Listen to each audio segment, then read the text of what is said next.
Are you ready to level up your journey? Welcome to Get on Top, where we dive deep into the riveting tales of self-made entrepreneurs and corporate titans who have scaled the summit of success. Get ready for a roller coaster of insights, inspiration, and a roadmap to elevate both your mindset and your life. This is Get on Top with Morgan Browne. Okay. Hello, Miriam. Thank you so much for being here. Thank you for having me. This is such an exciting time. And I'm so excited to get you pre-fall season. Oh, yes. Because fall season, I probably wouldn't be able to hold a conversation. Right? Yeah. So what is it with fall? Like, you know, obviously starting this incredible brand. What is it with the fall season that you love?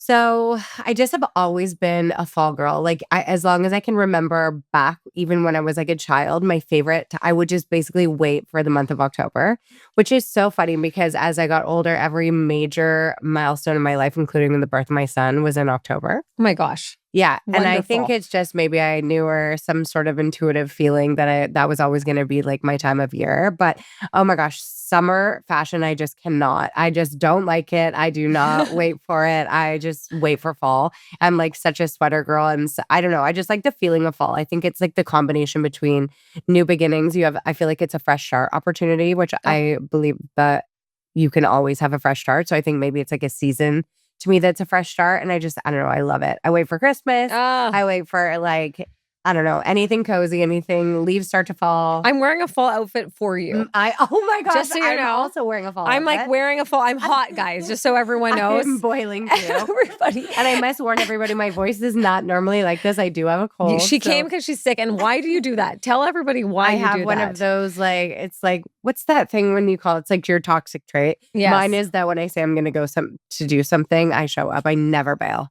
I'm not a bailer. Like, you have such an incredible story. I mean, I was able to dive in deep. Thank you. With many different levels of AI, but also just me diving into your Instagram, diving into everything.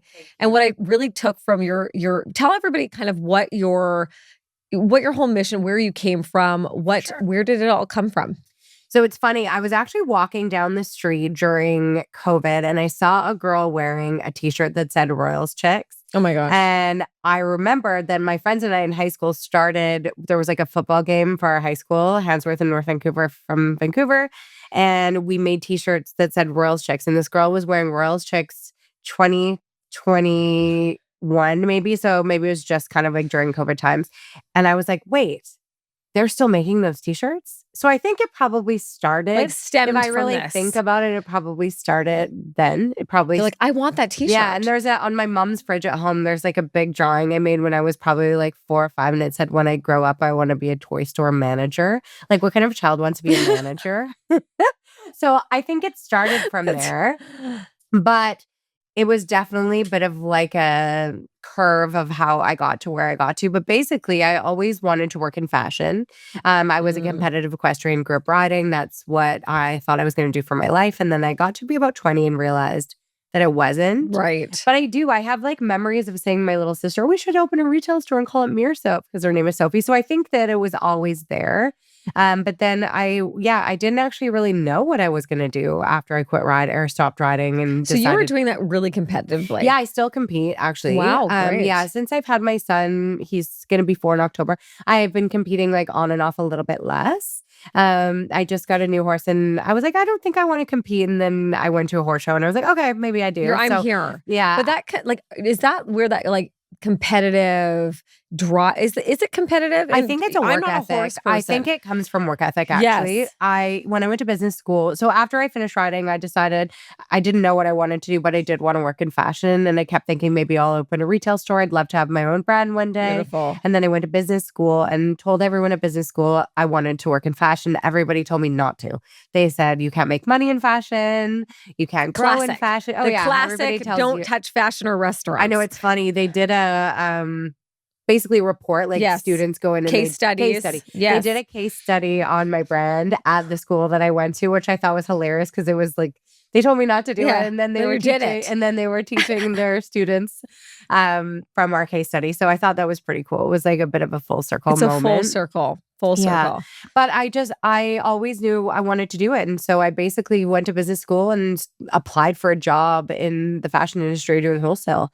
And when I was about 19 or 20, I did do fit modeling. So I fit modeled for Diesel Miss 60. Amazing. And I would go into the appointments and I fell in love with the sort of business side of it. I loved like listening to what the retailers were. It wasn't so much about the clothing to me as it was about like understanding the market. Wow. And I remember being just obsessed. And it's funny, my first fit modeling appointment, I actually still sell to the client now.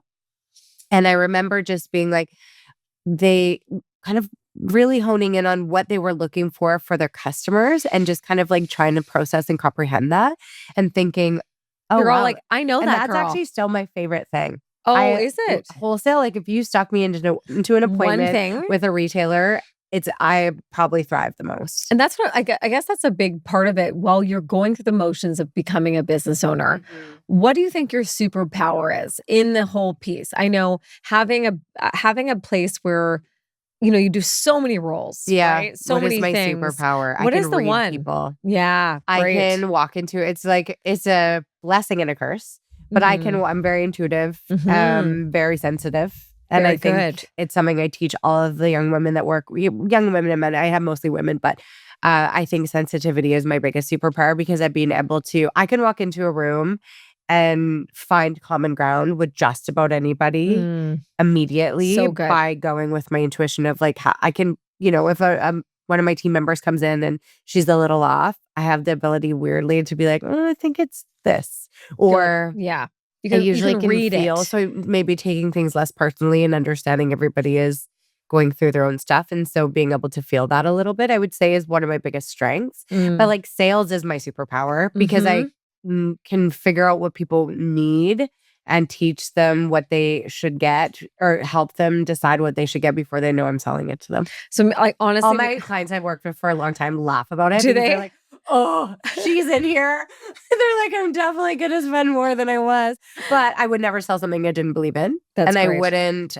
I wouldn't suggest something I didn't think would work for somebody. So I think I spent a lot of time like between reading the room and learning the customer and also intuitively knowing what's going to happen in the markets. I also think that's a big strength of mine. Are you trend setting or are you trend seeking or what are you doing in that moment? I would say it's funny. I do feel like the blonde and brunette sweatshirts were actually like a trend that happened, which is... It was a trend. It still is a trend. Well, it's come back, which is actually just so you know, I have what I call my girl council who are my best friends. Yeah. And I was like, oh, I'm introducing Miriam Alden. She's coming in. I was like, what's your one question? And my girlfriend goes, I have all of her sweaters and I really want her box t-shirts. And I was like, okay, I'll tell her that. Oh my gosh, which is like they're the whole crew. We and should give a discount code for today for all of your You should. Followers. They would die right Yeah, well, now. we just launched our boxy tee with the Jilly box. And so that's what she's seeing. Yeah, so Jill actually just talked about it this morning. So I think the boxy tee, we've done the boxy tee. It was one of our top selling it still is one of our top selling pieces, but was before it became kind of a more well-known item. It's just that perfect basic tee and not too oversized, not too fitted. Like apparently, I'm missing out on this. Well, I'm we'll like, get you one. I gotta get one. I gotta get one. Yeah, but the hair colors definitely became a trend. I do own the trademark to hair colors on clothing. I do. Yeah, great. Which was really cool. And we kind of launched, the hair colors really became very authentic. Like it started obviously in brunette. I always identified it as being brunette, which is why... You're giving us a good name. Yes, You're giving us a good name. So I started my first business and called it Brunette Showroom because my name is actually not very easy. So I figured if they didn't remember my name, they remember I was the tall girl with the dark brown hair. That is so smart. I know. So and then clever. It actually became the ethos really to like everything that I do.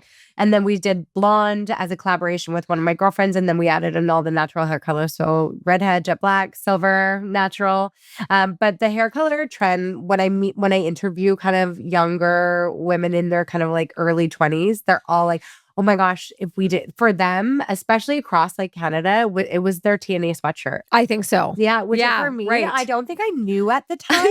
Like I knew that we were selling a lot of them and I knew that was like a big part of the brand, but I don't think I truly understood for me, it probably would have been my Club Monaco sweatshirt. That's right. I think for my so. generation, it would have been or Tommy Hilfiger. I feel like it's like a sweatshirts. Miss 60 for me. It probably, like I had like a Miss 60 situation at Hills.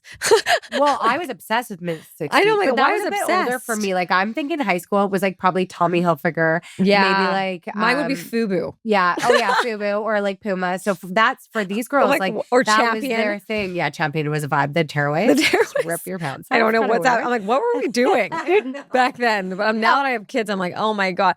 Well, tell me, so starting where you were, getting into this, so you had this creation, where is it now? Like starting from where you got into the business, built your own business.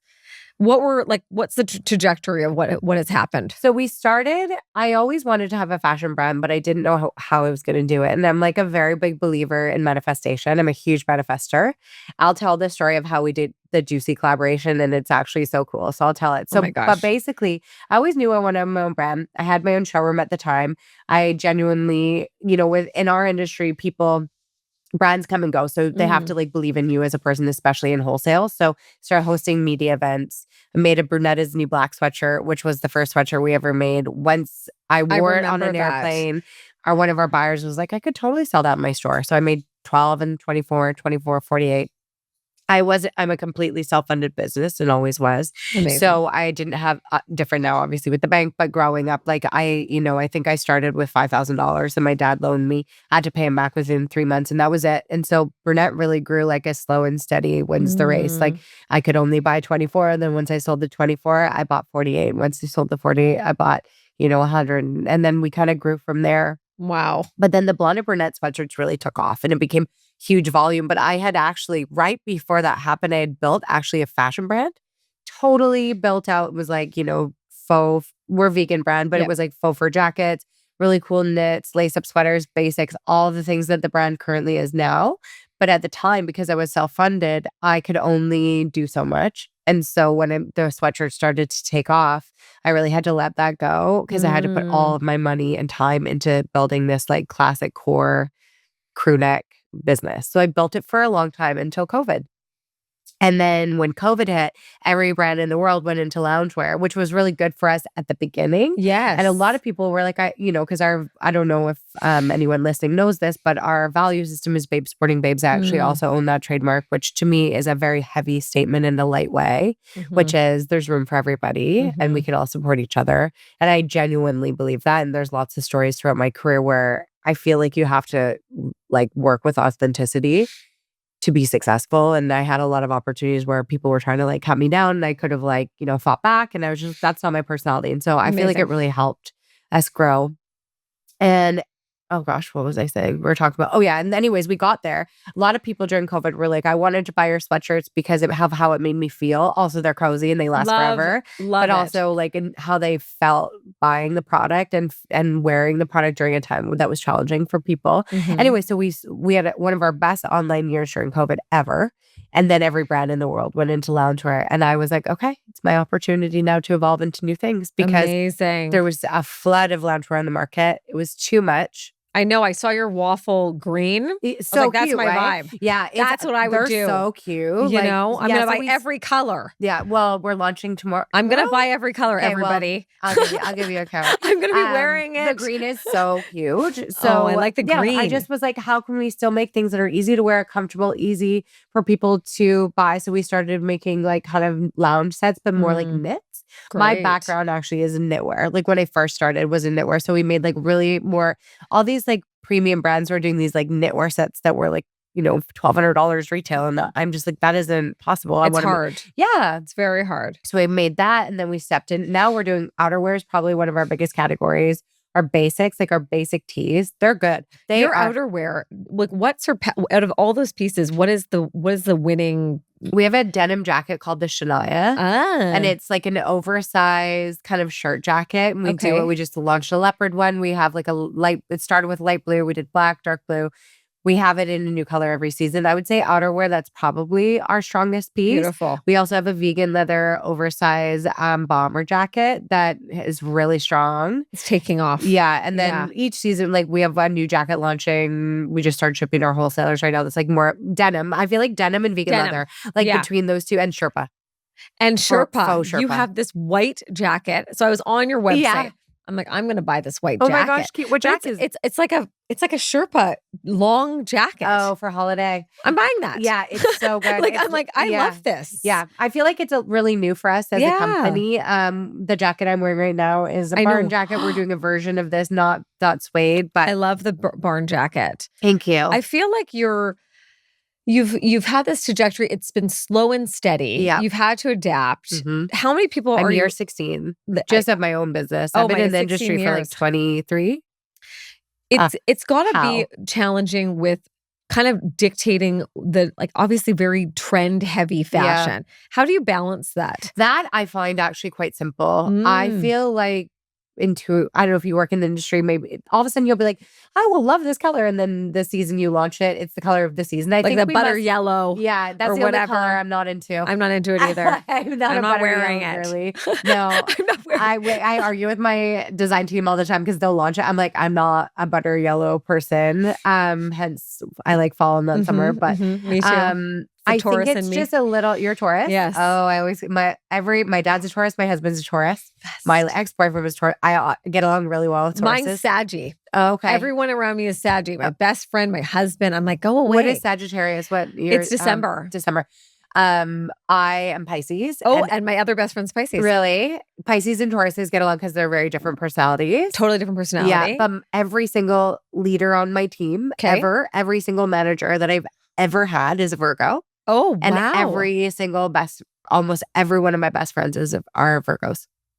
There's a connection there. And I'm with you because I'm completely opposite to my personality. Big manifester. Yeah. And people that will really listen to this podcast will understand that because it's all about those. Well, there's multiple things, but also I'm a massive astrology person. I'm like, okay, these are lining. We're going to make this happen. 1000%. Tell me a little bit about obviously these moments of having all these people work for you, as you were just mentioning. I guess what's been your aha moment? Starting and also becoming a boss, right? I've had a couple big aha moments, I think. One would have been clear and direct. I'm very sensitive, so I always worried. I'm a middle child through and through. Oh, you're a middle? Too much. Yeah. We just talked about this. I was just getting changed behind here and I told the guys, I said, I'm a middle child. I get changed anywhere. Oh, yeah.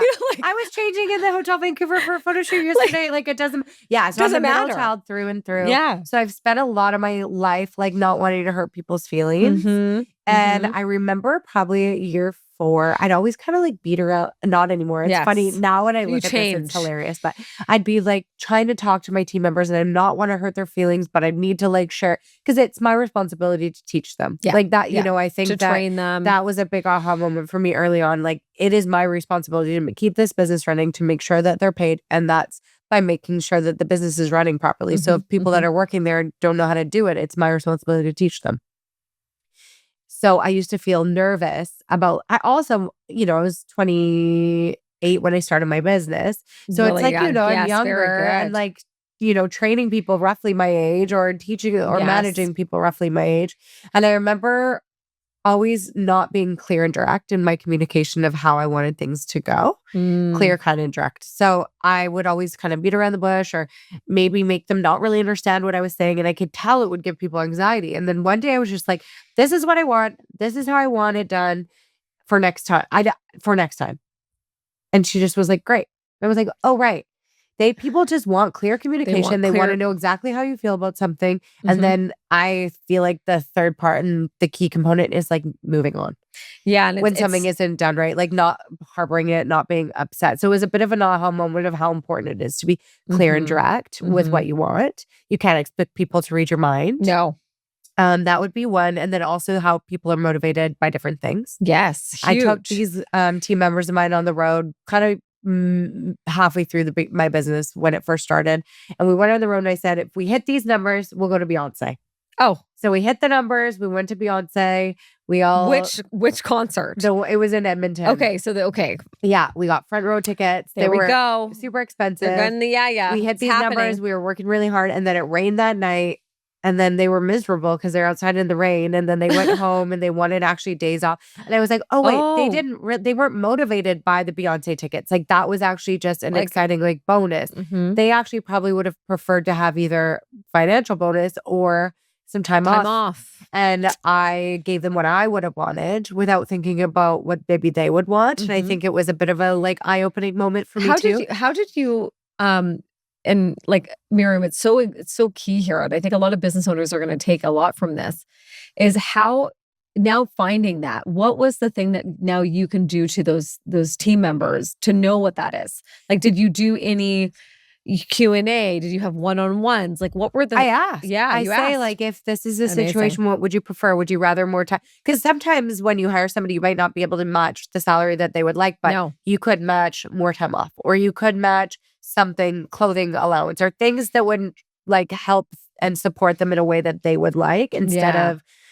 the way that you would like. And I think that is a bit of a important thing that takes a little bit of time to learn. Yeah, it's so funny with team members. We always have these things where, we have 43 staff people in our team. It's grown from having one person to 40 people. And we're like sitting there wondering, do they even want to be here right now? Happy hours and all these things. And I realized, and one of the big takeaways for myself was, we did these like polls on all of them, and they all had such different responses. Out of 44 of them all had different responses. Which is tricky too, because it's like hard then I think there's also a bit where you just like there's a corporate culture that comes along with a business that's your responsibility to build. So it's like making sure you hire people that fit and like you align with those core values. I always say, I'm like, I don't want to hire somebody who thinks like me. I already think like me. I want to hire somebody who thinks like differently, so that we can like so that we can have conversations around growth. And I don't think you get that by hiring people that just think like you, or getting the answer that they think you want. You want like the reality. In reality, you would like them to tell you how they actually feel. How do you encourage that culture? I mean, with your team, is it like with the specific people that are around you? Obviously, being a founder, an individual founder, there's a lot of people that maybe don't want to step on your toes. They don't want to really like upset you, Well, I actually decreased the size of my team because I realized I didn't super enjoy having a massive team. Great. And I then rehired a little. We had a little bit of, I've never actually had transition, but after COVID, I feel like a lot of people changed their life, like how they wanted to live their life. A lot of people moved away. My COO was from Ireland. She left. And I had my son during that time. So I kind of came back and didn't know a lot of the people that had got hired, which was kind of strange. And then, to be honest, a lot weren't the right fit. Yeah.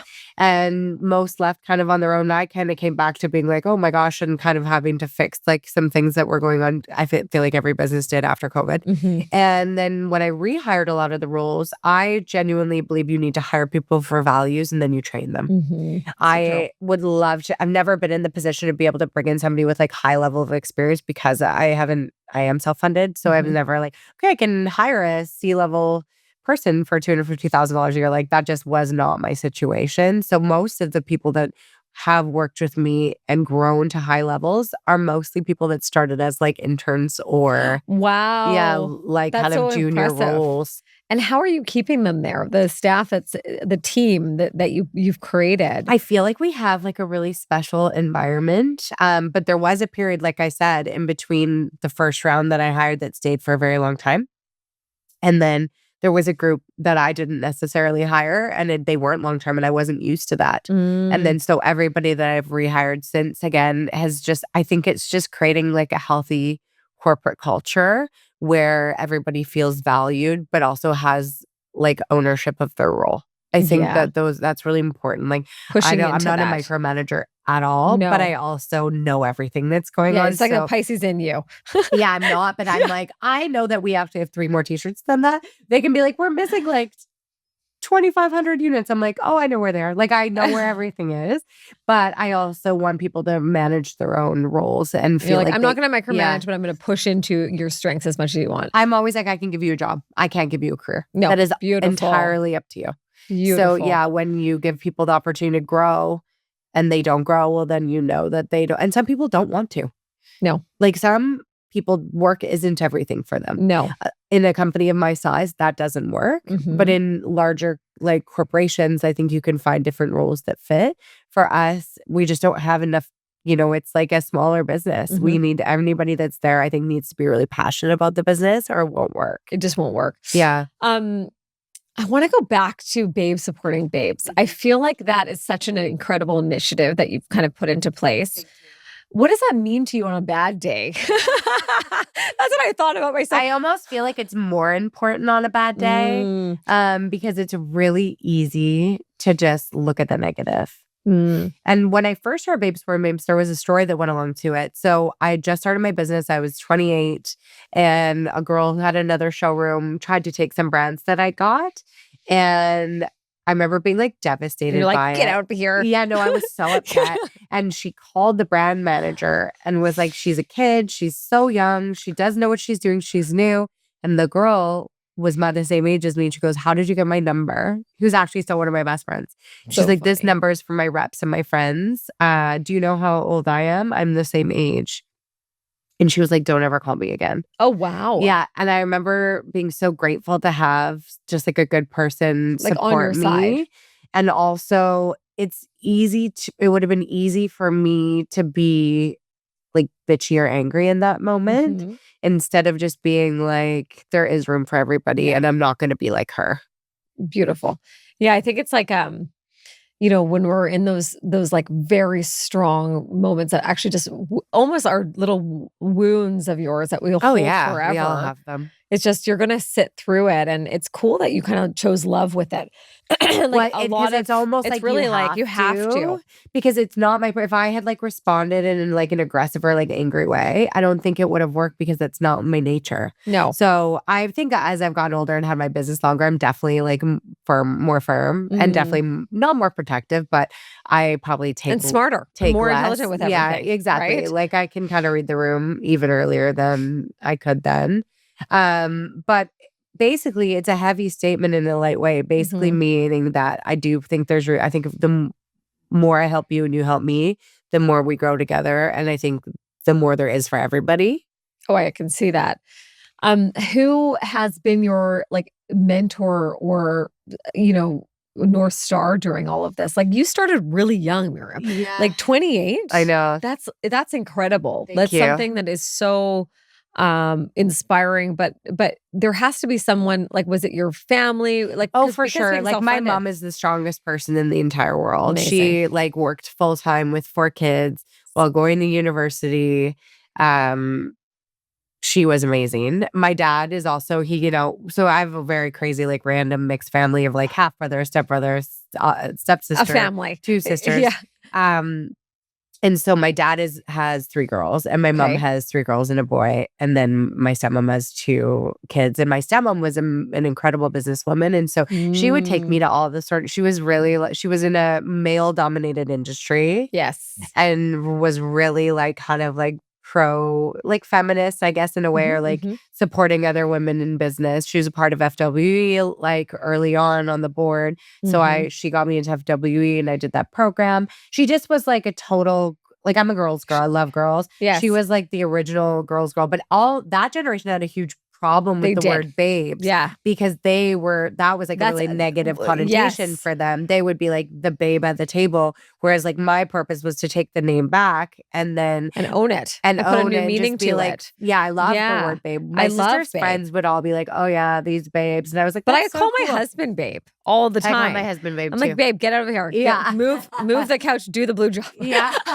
Like I am done. Yeah. Go around there. But babe is such a, I love the word. It's a beautiful word. But yeah, it was always meant to be like a heavy statement in a light way. When I first said it, people made so much fun of me. Really? Oh, I actually have a girlfriend of mine that quit the like fashion industry because she said people are so nasty behind my back about me like starting Brunette, and they made fun of the brand. And like, I never knew. And I honestly don't care. But she was like, it was just so awful that I didn't want to see it. I think I had this like weird blind faith because I was 28 and like I didn't have money as a backup. So like there wasn't like a backup. Like I just was like, this is gonna I'm creating work. this. It's going to happen. Yeah.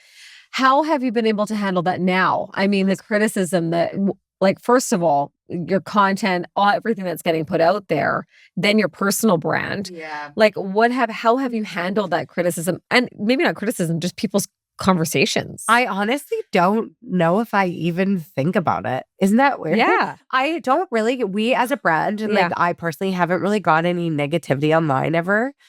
That's Knock on good. wood, because I know it just Yes. sometimes comes I'm in gonna go blast. there. I know. No, I haven't got any yet. No, it's because your values are very strong in your company. You Yeah. can see that when I'm running through it. Yeah. Well, thank you. I appreciate that. I don't know. I'm not sure why. I'm sure there will come a day. But I had one weird thing where there was an art show where someone painted these like weird paintings of like, I think it was like myself, Chip Wilson, Oh no. Brian Hill, and somebody else, these like horrific paintings. And they did this like art show. And I was like, no. I'm actually like, that's impressive I know. to be I was in like, the why am Mount I in this Rushmore group? We are of these not- powerhouses. I was like, you obviously don't know if you're putting me in this category. But thank you. I love that.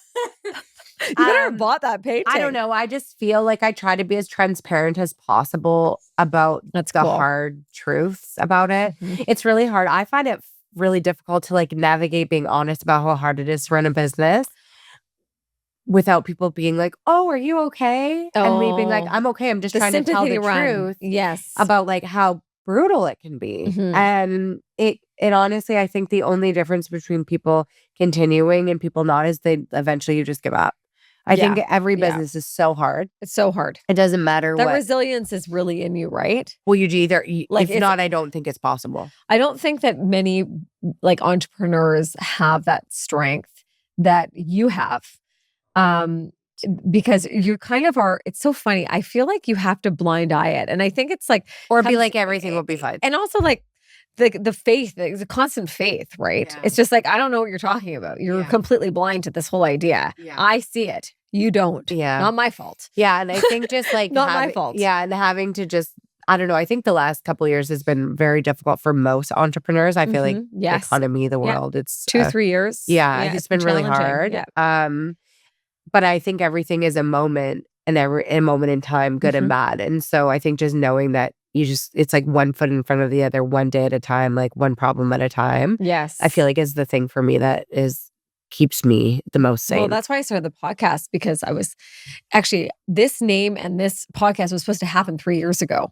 I had that thing in my garage for 3 years. Oh my God. And it wasn't until I realized like the entrepreneur needs a little bit of your conversation that we're having today, that they need to have that, to know that it's tough. It was tough. It's going to be tough.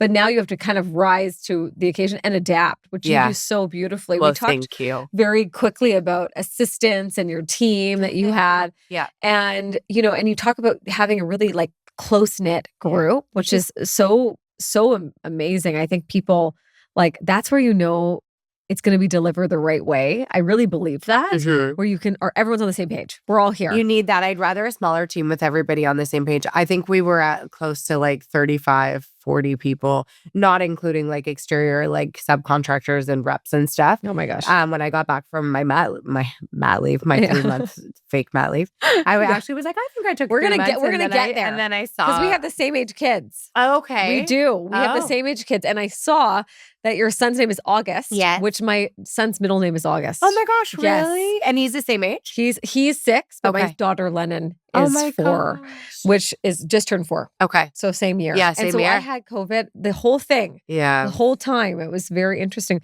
But back to that, like, I mean, we don't have time off as entrepreneurs. And I tried really hard. Did you try? I tried to take 2 months or 3 months. And then I look back at pictures, and it was a big deal, but I had a go-see with Vogue. Okay. A virtual go-see with one of the editors at Vogue. And so I took August in a carrier. And now when I look at it, I think he was like 3 weeks old. You call him Augie? No, I call him Augo sometimes. Augo? Yeah. Cutest name. Yeah, I kept it August. I was like, we're like, do we do Augustus? August. And what was the name? Why did you call him that?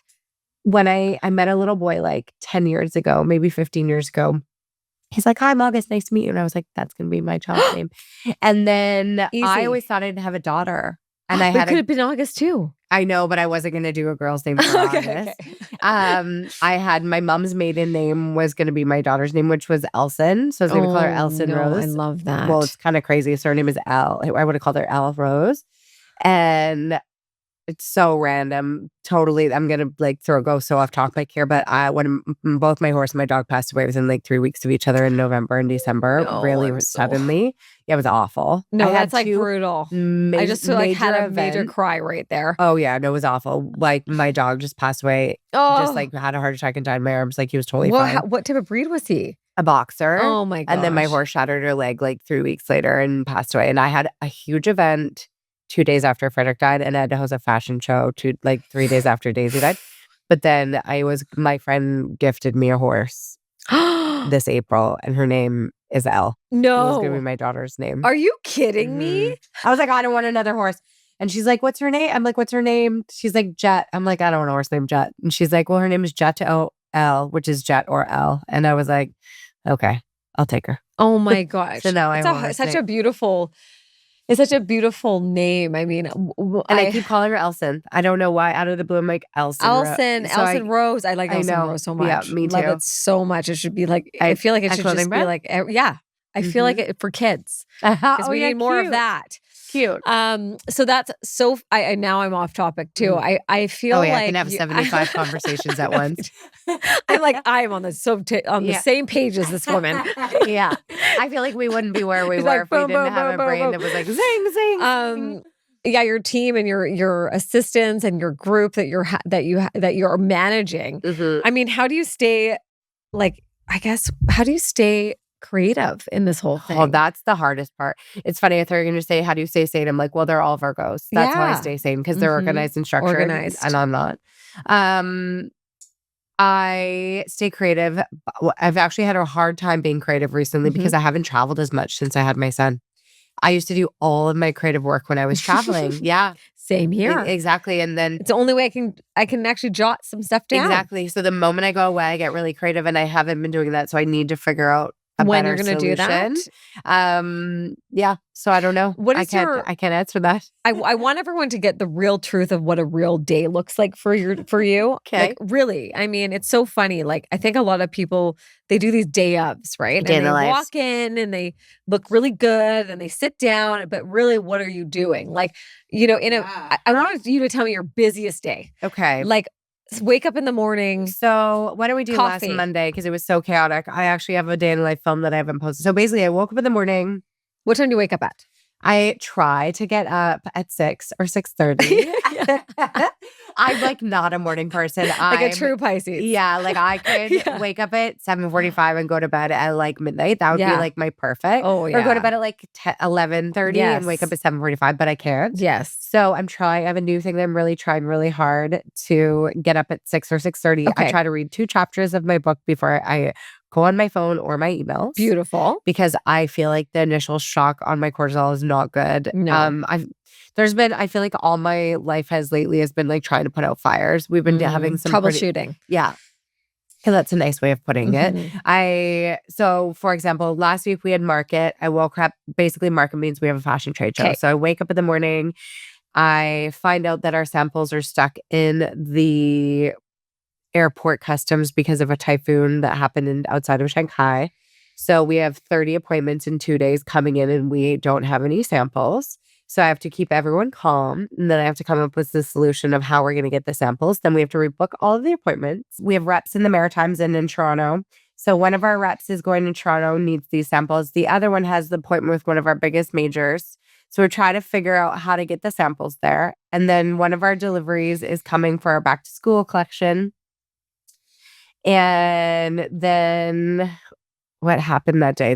Oh my God, it was like a disaster. It was one of the worst days. I actually pulled over on the way home and I was like, I don't think I can do this anymore.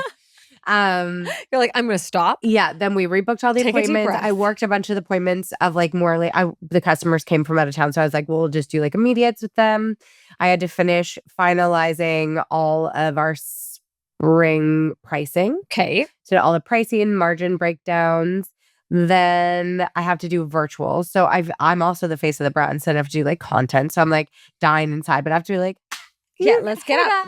Go.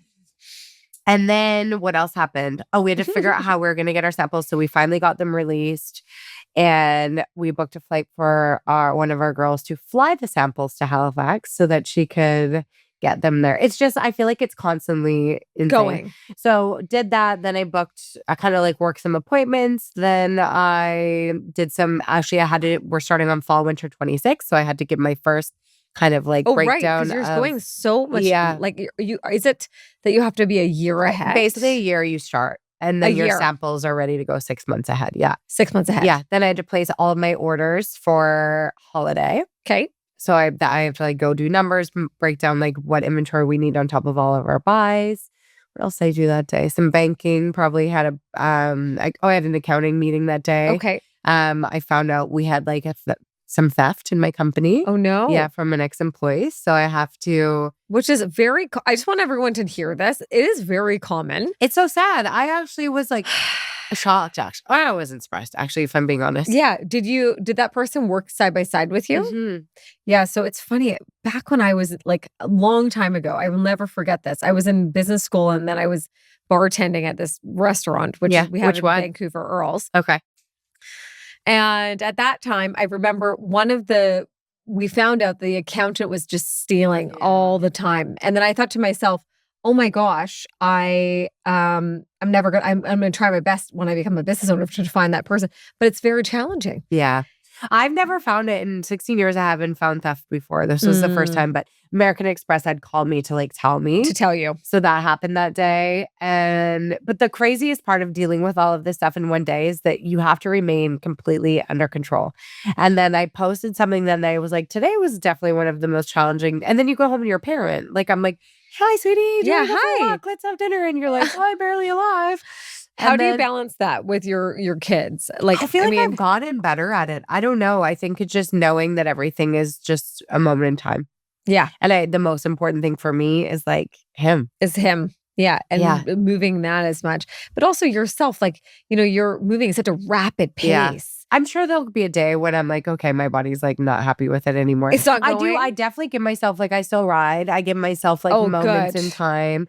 I give myself that morning. So I'm a big reader. I like read before bed. I don't go on my phone usually after like 8:39.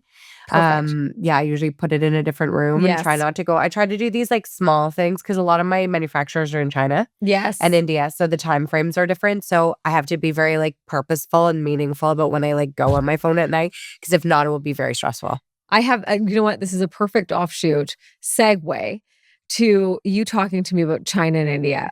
I think with material and everything, what's your thought about the stigma that goes with Chinese? It's just material. Not real. Like I just went to China in March to make sure our factories were all, because everything we have is like has the highest standards. Right. You have to have certificates and everything for manufacturers. Okay. But I wanted to see with my own eyes. 2 eyes, yeah.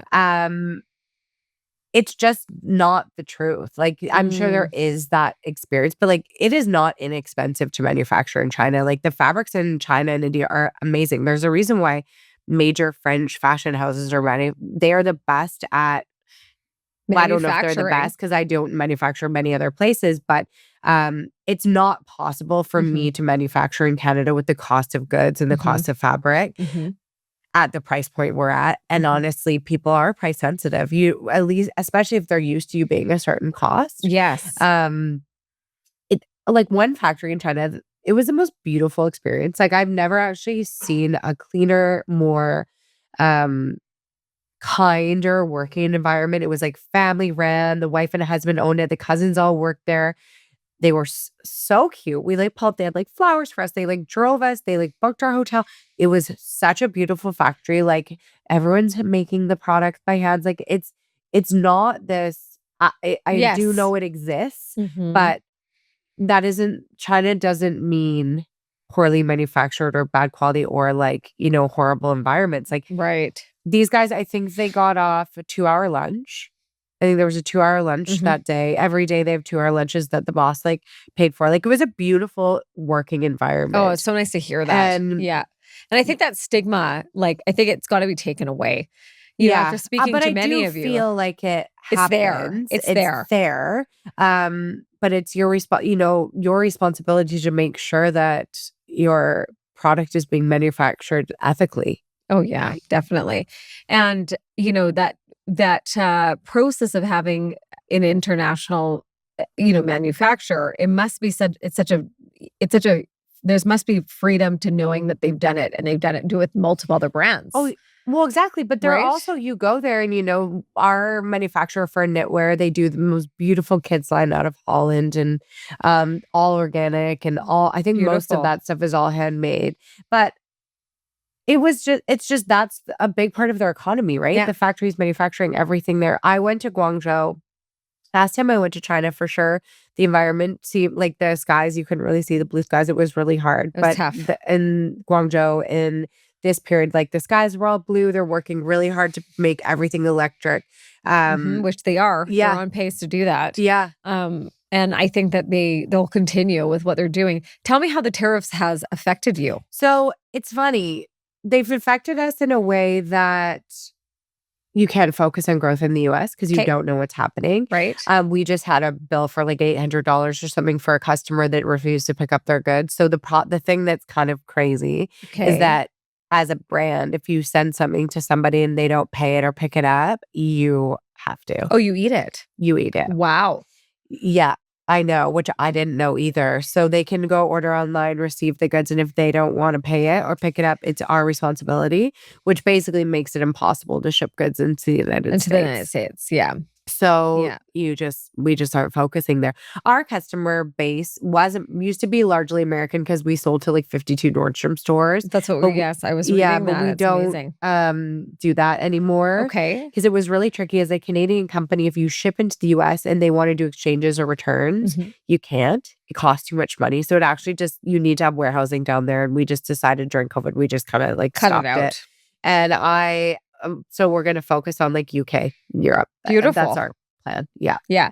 I guess It's too volatile. You don't know what's going to happen. We don't know. Yeah. It's just everything changes so much. You don't know. What's your go-to uniform in the Brunette label? Like what would I wear the most? Yeah, which is like your confidence boost. Okay, so I'm like a jeans and tee girl. Yes. So I would throw in a pair of like denim or trousers, one of our boxy tees or a Paris tees, and one of our jackets.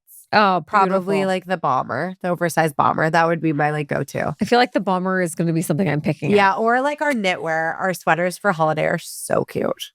You talked a little bit about being like that people pleaser middle child. Yeah. And I want to go back to that because I think a lot of business owners, founders specifically, we want everyone to be happy. Like how has that ever kind of influenced some major business decisions that you've had? Probably good and bad. I think probably at some points I didn't make like the right decision because I didn't want to upset somebody, which I feel like I don't really do anymore. If I know it's the right decision for the business, it's my responsibility to do it. But I also think because I care, I think relationships are mutual. So with staff and team members, I think you have to give to get. And I think that if you don't, people won't care about you in the same way that they do if you care about them. I think relationships are mutual. So that's in business for me too. Your business is so built on relationships. Like what's like a piece of advice you could tell people about, building those relationships up? Yeah. Because I think that that's such a they have point. To be genuine. Yeah. And you have to care to be cared about. So if you're building relationships and your retailers and you sell them a bunch of product they shouldn't have for an immediate sale, they're never going to trust you. I think that's the same way. And also it's your word, like following through on what you said you're going to do. Yeah, I think that those are the two most important. Yeah. And you would tell, the relationships that you're setting with those people, is there any strategy behind them? Tell me about that. Or is it just depends on who it is. Obviously you have strategy. And I think that dependent on the depth of relationship and the length of relationship, it differs because honesty is really important. But I think reading, like I said earlier, reading the room, understanding what's important to somebody and then making sure that's something that you do. You might have one retailer where the most important thing is keeping them in the loop about delivery dates and small things that maybe you don't think are as big of a deal, but to them they are. I think just making sure you understand that something might not be a big deal to you, but it could be a big deal to somebody else. And every relationship is different. It's just like a friendship. So I do think there's strategy. We all have strategy behind like building your business. So I have strategy of how I'm going to build too. But I think the relationships are the things that are the key to keep you long term. If Yeah. you only make decisions for short term. I mean, I have things that are non-negotiables. Yeah. Like if you won't help me out, Tell me about those I non-negotiables. have one. I think charging a credit card fee is a non-negotiable. I think it's so unethical. Yes. See, it's so funny. Who was I talking about? Was it Cow Dog? Where was I recently? I was getting a matcha. So I was They charge you a credit card fee? No, they didn't. Oh. But like I was like, but they made a point of saying that. I was like, finally, someone's agreeing with the situation. I think it's so unethical. It's like cost of doing business. Yeah. We have like business people. We have like suppliers or different shippers being like, okay, well, if you want to pay with credit card, you have to pay. And I was like, I can't charge my customers a credit card fee. I would never do that. No. So that's a non-negotiable. Probably lying or dishonesty, Yeah, of course, or the basic like please normal. do not be normal. What is something that's unconventional in your business that has been pushed through? Like what's something that you have created and you didn't realize it was Chaos? Chaos. You're just like, this is crazy. We're very fast. I'm a very fast mover. I feel like if I want something done, I have an amazing right hand, Caitlin, and she's always like, yep, we got this. She's we got this, girl. But I think to be able to survive in the times that we're in, you have to swerve really quick in moments that you can't think twice. You have to make quick decisions and you have to swerve. And I would say that that's like a pretty big strength of mine. Are anyone else in your family like in business as well? Yeah, my little sister has her own clothing brand, jewelry brand. Oh, amazing. So she's had hers longer than mine. Okay. But she's like a owner-operated business. She didn't want to grow. Like she does it from home, so she can be with her kids. I know. I'm like, I think you made the right choice. People don't realize it's bigger. The business doesn't always mean more money or better quality of life. That is a true statement, Miriam. I feel like it's honestly, if I did it again, I'd probably have kept it smaller. Yeah, like I think most people it wasn't meant for me though. It wasn't meant for you. But I think that there's something there, like quality of life wise too. Yes. It doesn't mean stresses are still there. It's all relative, but I think it's just different. But my older sister is like a VP at a film company. So they're connection. So this creative bunch, right? Yeah. Like having that resilience is, I think, do you think that that's taught or just built into you? A resilience that's I don't know, strong. actually. Is it because your mom? My mom is the most resilient person you could ever imagine. She has been through so much and she is amazing. She's so strong. My dad's very strong and resilient too. I would say it comes right back to the DNA. Yeah. But it's funny because neither of them are entrepreneurs. My mom was an elementary school teacher. My dad, they did have a restaurant at one point, but my dad was in publishing newspaper business. Amazing. He was more on the like business side. But yeah, my mom was like, she would have been a stay-at-home mom for sure. But then my parents split up when I was younger and she went back to work. But teacher. So totally different. But that's very resilient.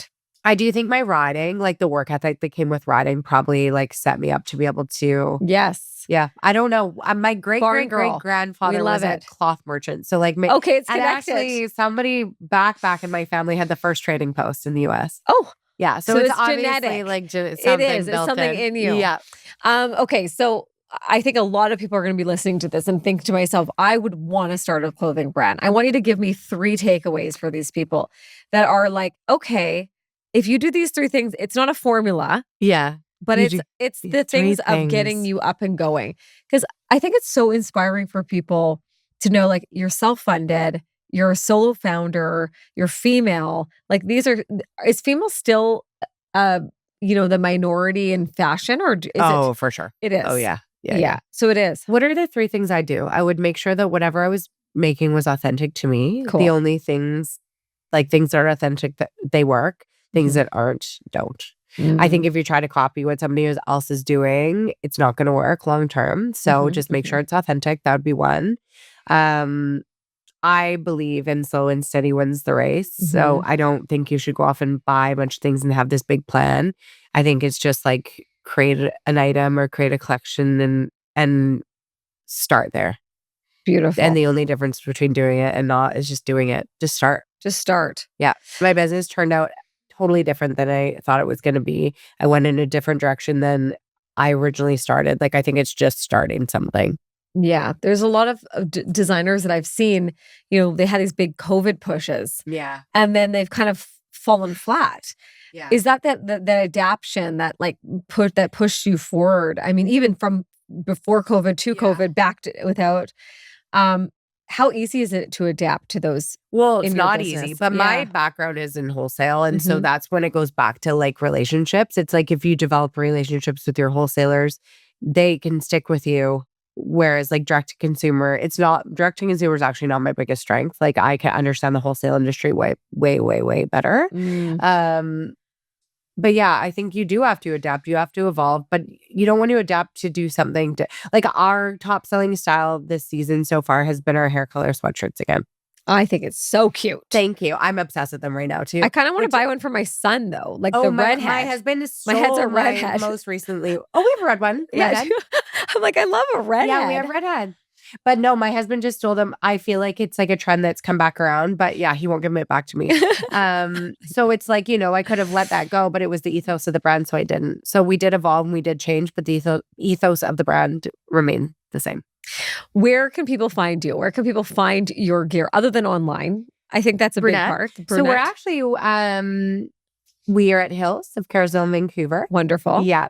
We use Sporting Life all across Canada. Mhm. We have tons of independent boutiques. So basically there's Great. independent stores all through. Is that what you mean? Like where Yes. can you buy Brunette? Yeah. We're doing a pop-up with Holt Renfrew.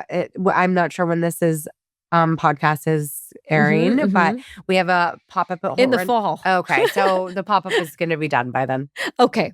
We're doing a pop-up with Holt Renfrew in middle of August. Amazing. Yeah. So we have over 500 retailers across Canada. Beautiful. Yeah, mostly independents and some smaller chains. I Yeah. love it. So what's next for you other than this? Tell me what people are going to be staying tuned to find from you in the next year. Okay. So what is next that I'm going to share? So I really would actually like to open a retail store. Oh my In God. Vancouver. How beautiful That's would that something be? that I would like Main to do. Street We or had something? one. I don't know where yet. Where yet? I need to figure out a place. We have a podcast coming up. Yes. Fabulous. Yes. Yes. You can be a guest on mine. I would love that. Okay, amazing. There for you anytime. Babe supporting babes. Yes, exactly. This is it. And then, just really focusing on growth across Canada. We have some pop-ups all through different Holt Renfrews in Canada. We are trying to grow a little bit more in Toronto, so doing some cool pop-ups over there, but just growing the brand. And I love Toronto. yeah, me too. It's I so love it fun. there. I could just be there. Yeah. I just went to that Coldplay concert and I was like, oh my God. Oh, Why am I gosh. not living here? Watch Coldplay. Not the one. I was the one before that Oh one. my That just gosh. happened. I feel like that's like their thing, those cams. I don't think they should come out anymore. They're so connected, but Toronto as a whole, it's so interesting. So I find the originators, the real OGs, like the Lululemons and the Sages, and all the other brands that are Earls, Mhm. King's Tap, like all of them were created in British Columbia. I know, they're all there. And then they get over there and they get a little bougie. I know. And I'm Totally. like, okay, a little bougie vibes here. Yeah, I But know. what comes with bougie is service. And when I went to Aritzia, I was like, what? This is amazing. The service, like they give you like a Americano when you walk in, so it is interesting to see it in Toronto. Yeah. I'm observing because of course one of my companies is going to be heading there. Oh, really? And I think it's one of those ones where you can easily make that jump, Yeah. but it's got to be with caution and to know what Toronto is. Toronto, it's like what you're saying, that authenticity is so true. Yeah. And Toronto is really different than here. My sister lives there and we that we were actually thinking retail there potentially. It's definitely, too. like I mean It's so cool. I could talk about Toronto, but this is a wine conversation with you. Exactly. Okay, I want to know one last thing about really. I feel like I could talk to you forever, and I'm like I gotta get these questions in because you're so interesting. Oh my gosh, thank you. Tell me like lessons you've learned in getting through this business and building it up since 28, and other than all the key points that you've said. I think one of the main things is that there's always a solution. I think that owning a business in the last 5 years has been the hardest it's ever felt, but there is always a solution to the problem. You just have to find it. Mm-hmm. And I definitely feel like it's like, but you have to bet on the founder more than the business. Mm-hmm. Lessons I've learned. The person. Yeah. Yes. Yeah, exactly. It's always the It person is. for me. Also like it's the true relationships and true friendships that like keep you going when things are really hard. It's always the people. It's the calls. It's the It's people about the that you're people. calling. Yeah, and it's saying, about hi. the people that love you and that you love. Like my cousin Definitely. partnered recently with me with one of my businesses, and I've never had a partner before. And it's really nice actually to have someone to bounce off little things sometimes. It's not my brand, it's the showroom. So it's like a different business. She operates it. I don't operate it. But I've never had like someone to call or just like be sad about something with or get stressed about something with. It's and nice. It's really nice. It's nice. Yeah. Yeah. But I think it's just you're not alone. I think one of my lessons is everybody that you think is doing really well is in the same boat as you. They just are not sharing it either. And you never know what people are going through. So I think it's just knowing that it's hard for everybody, but it's also amazing too. Oh, I don't want to stop. I want to stop there because it's okay. But okay. So last thing, I usually do these little questions for you to answer popcorn style before we end this beautiful thing with beautiful Miriam getting this done. Cute. I can't believe it. My voice, though, it's getting worse and worse. I'm sorry. No, I actually think it's getting clearer. Is it? I'm like, I'm going to call you and then I'll hear you'll hear your real voice. Yeah, it's different. Oh my God. Okay. So tell me, so this is just one question. What's your theme song? What boosts you up? Depends on the day, but it could be the Suddenly I See from the Devil Wears Prada. Oh my God, I love that. Sometimes You Run the World. Yeah, depending. has to be. Yeah. Little Beyonce in life. Yeah, probably those two. So good. Yeah. What's your mantra right now? One foot in front of the other. Very good. Yeah, it's such a thing. Taking a minute too. Everything's a moment. Everything's a moment. If you were a coffee, what would you be? Well, I know you're right next to me. What would I be? What type of coffee would you be? I was going to say it's not what I drink. I think I'd probably be like an Americano with a bit of cream and cinnamon. Yeah, so nice. But what cocktail would you be? Now I just want to know. I'd probably be a Cosmo. Yeah, see, it's so funny. I would be a Negroni for sure. Oh yeah, I could be an Aperol Spritz. I'm like, give me something. Yeah. I'm like, should I have one right now? Yeah, I would love to have one. I wish we had Cosmo's Aperol Spritzes. I know, we need it. Tell me, okay, what is one piece of advice you'd give yourself, your younger self, before getting into this? The 20-year-old self, even though I still feel like I'm 20. I know, I know. I still feel like I'm 20. Hey, I don't know if a piece of advice, if it would be like a piece of advice, but lately I've been having these like out of body moments where I like look at my life and know like even when it's like challenging and I'm like, you created everything you ever wanted. Like I did. Everything I dreamt of having when I was young, I have now. And I think maybe I would tell my younger self, like, be grateful. Yeah. Woo, that hits me hard, big time. I have moments like really that easy to in my bath. Look at all that. Yeah, it's easy and I'm sitting there like, did this just happen? Yeah, but it's like I feel like it doesn't make you feel the same as it did when you first started. Yeah. Like big things will happen, and it's just like a part of a day. And I'm like, because it also is mixed in. Like, for example, that horrible Monday that I had where all that stuff went wrong, we like announced our Jilly Box collab. We like got reached out to do a pop-up with Holt Renfrew. Like all these things. I remember specifically saying to somebody that I worked with who was like somebody I looked up to that I wanted to sell to Holt Renfrew one day. And they said, it won't happen.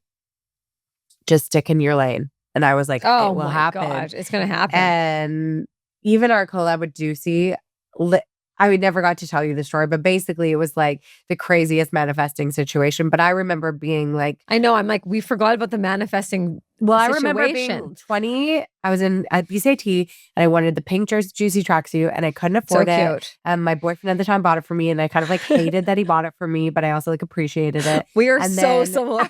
And then I was working at a nightclub and then he got it for me. And then, but yeah, I was always like, I wish I could have just bought it for myself. And then I launched a collaboration with Juicy Couture. And the first thing that came off the runway was a pink velour tracksuit. And it was such like a life-altering moment. I think I wished I could have like told my younger self, like, don't worry, you got this, sister. Oh my gosh, I love the manifestation. I mean, do you manifest outwards? Yeah, or I write it down. You write it down. I write it down or say it out loud usually, or like ask my spirit guides. Yeah, spirit guides. Yeah. That's what you do. Yeah. Last things, what's one new skill you want to learn coming up? Okay, this is so funny. I love I've it. always wanted to learn how to do fencing. That's so I weird. so want to do Oh my gosh, fencing. my husband got me classes and I never did. There's a place in Gastown. But one new skill I'd like to learn is actually I'd like to speak French fluently. Oh my gosh, of course. And I get to put Head my down to son in Paris. French. Yeah, French. So I'm gonna learn it. South of France, hit it up. Yeah. Get down there. Yeah, I think we're gonna go do my redo of my mat leave and go to France next summer for 6 weeks. And so my goal is to learn it by the time we go there. You can do it. Have you learned French? I did it in school for same. years. So I can get by. And if I drink wine, I can get by a little better. Yeah. Yeah. French immersion's good for kids. Yeah, I'm gonna do it. Very good. Yeah. Thank you, Miriam. Thanks you for It was being really here. I know nice you're chatting sick. with You're you. so that is amazing that you're thank you. here I started right to get now. a little foggy. I was like, okay, she can tell I'm sick right now. No. I'm gonna snap out of this. I'm like, you're on it more than I am. Oh, not I'm a like, chance. I'm hot. Yeah, I'm no, hot. it's really hot in here. But It's anyways, insane. thank you, Miriam. Okay, We'll see you thank you. soon.